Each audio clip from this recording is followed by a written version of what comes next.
Today we're going to talk about the Protestant Reformation. This is one of the, well, certainly it's the most important event of the 16th century, and it's one of the three or four most important events of the last 500 years in terms of the development of the West. What we're going to be looking at here is how theological ideas that were different than the Orthodox Christian position developed, how they attracted adherents, and how they ended up sundering the religious unity of the West and creating a tremendous political upheaval. And all of it starts in an area of Europe called the Holy Roman Empire. Holy Roman Empire does not exist today.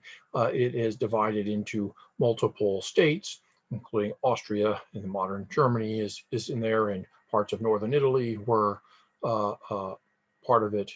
It was an extremely diverse in terms of politics, in terms of governing institutions, in terms of the languages people spoke, in terms of their ethnicities, and it was held together by essentially two things.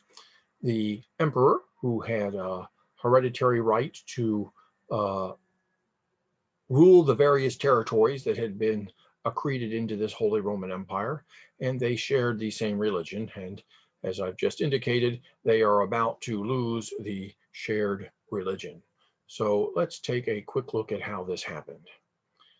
The most important figure in terms of starting the Protestant Reformation is a man named Martin Luther.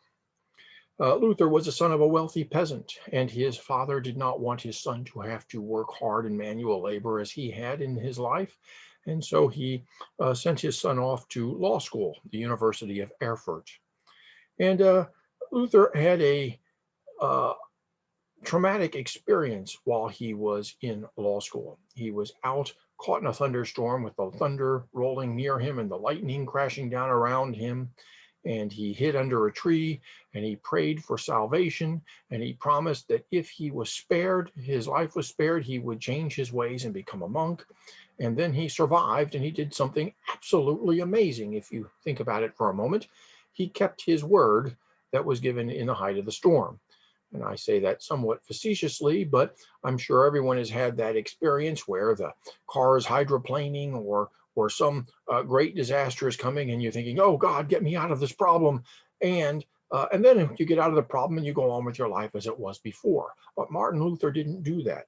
He left law school and he became an Augustinian monk, dedicating his life to prayer and study of theology and teaching. He was a zealous practitioner of the rituals which monks believed would bring him closer to God. So, constantly praying, trying to achieve salvation. I think it's fair to say that Martin Luther was more concerned with achieving salvation than most people, certainly most people today, and most people of his time. But he also believed that if his prayers were not perfect, that God would discard them. So, imagine for a moment, I'm sure in school, you've had to say the Pledge of Allegiance when you were in elementary school. And imagine as you're saying the Pledge of Allegiance that instead of thinking about each word of the Pledge of Allegiance, you were thinking about the video game you wanted to play when you got home, or who you might have lunch with in school, or something of that nature. That distraction, that stream of conscious distraction for Martin Luther made the prayer that he was praying unworthy of God. And he began to worry that since he could not pray perfectly, that God was not going to save him and bring him to heaven when he died. He seemed to come to the idea that God required a perfection that humans really weren't quite capable of. And that seemed to be very unfair to him. But he has in 1513 a revelation that brings him on a path to creating the Protestant Reformation and to uh, bringing himself some inner peace. Um, so let's just backtrack a moment. Luther believes that it is, in fact, impossible to follow most of God's commandments. And therefore, since humanity isn't able to obey God's commandments, they seem to be destined, to burning in hell as punishment for this. And this seemed unfair to him.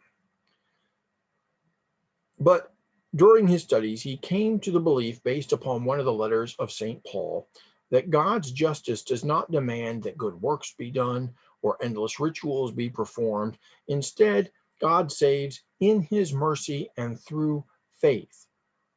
So he abandons all the other aspects that had been explored through theology, through which God could be saved, and he focused upon this issue of faith. He comes to believe that salvation cannot be obtained through good works because people cannot be saved through their own efforts. Faith is all that matters. God saves solely through the gift of his grace, which he gives to those he has predestined for salvation. So let me take a moment to talk about this idea of predestination and grace for a moment. Luther believed that because it was believed that God knows everything, that God therefore was responsible for everything that happened. God was not a witness looking in on what had happened in the past, what was happening now, what would happen in the future. From Luther's perspective, God knew everything that was going to happen because God had decided it would happen, and that would include individuals being saved or damned. Those, according to Luther, who have the gift of faith and so are predestined to be saved will perform works of piety and charity.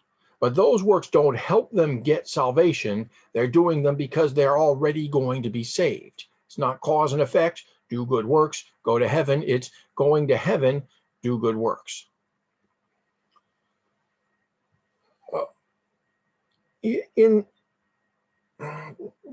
Excuse me. In coming to this conclusion, he was building on the works of St. Augustine from the early 5th century, but he was rejecting the work of Thomas Aquinas and the other scholastics. So both St. Augustine and Thomas Aquinas are major theologians in the Catholic Church, and basically Luther was denying the second and focusing solely upon the first. And remember, he is an Augustinian monk. It makes a certain amount of sense that he was comfortable with St. Augustine's teachings.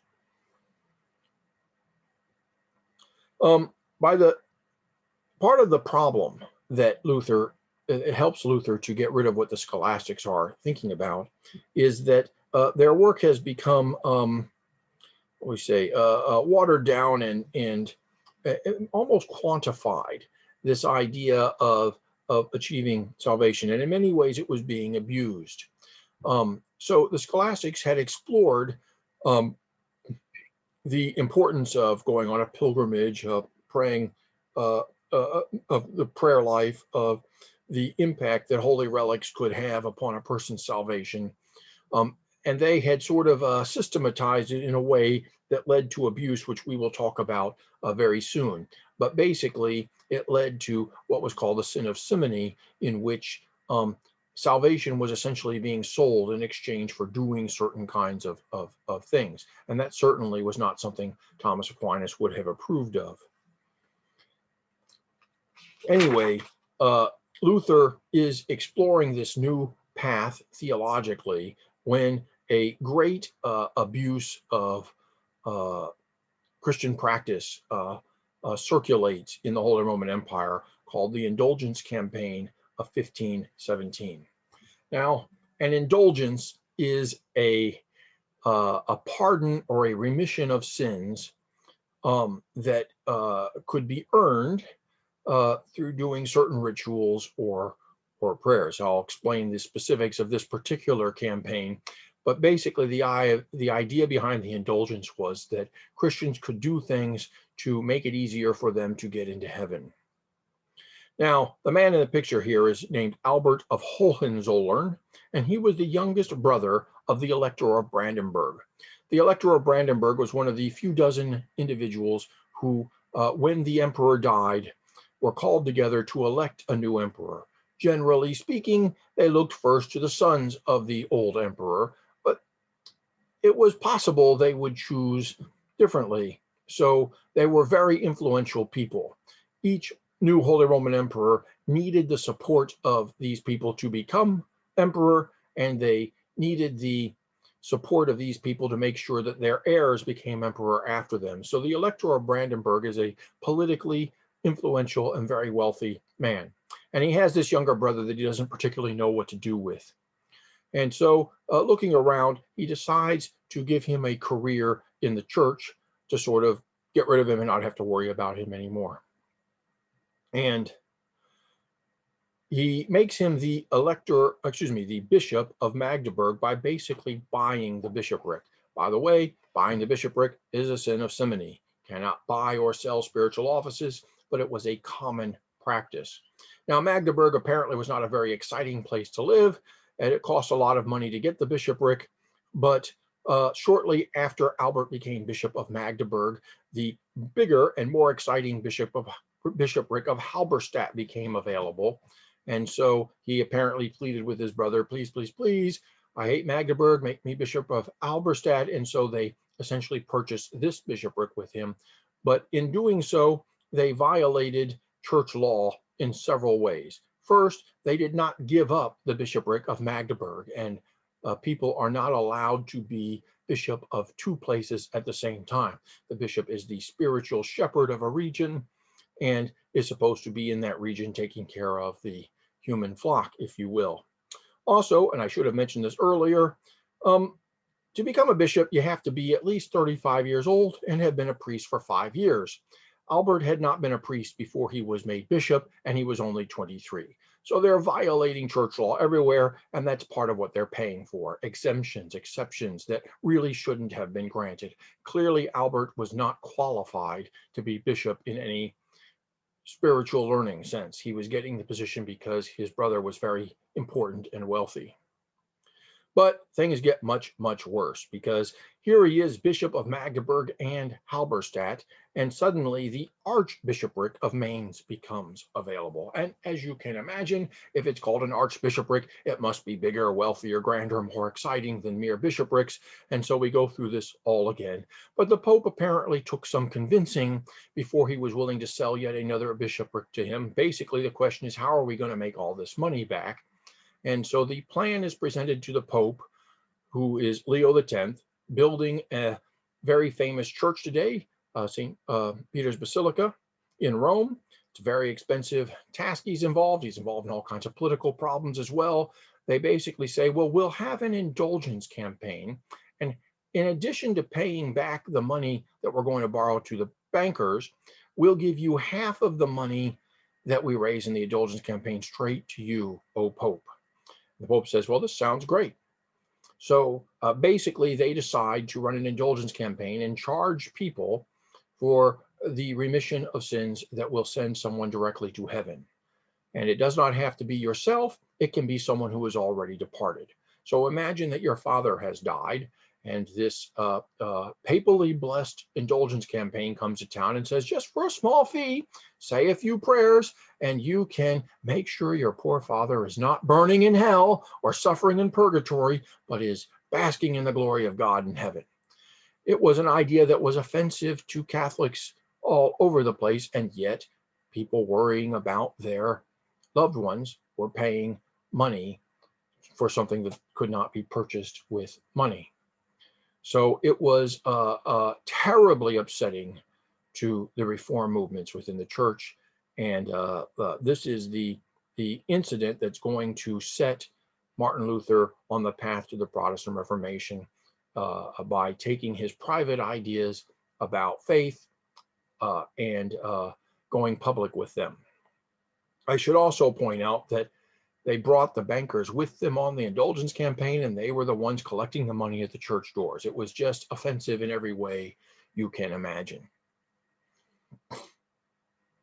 So Martin Luther, like many, many Catholics, is outraged by this, and he writes 95 reasons, they are called the 95 Theses, for why this indulgence campaign is sinful and cannot achieve its ends, and essentially that people are lying to the people they're taking money from, that they're not actually saving anyone's souls. And he takes these and he nails them to the church door in Wittenberg, where he is living, and they are taken by someone, printed up and circulated in pamphlets. Pamphlets are the internet of the 16th century. The printing press has been around for a little less than 100 years now, and it makes it inexpensive to make many, many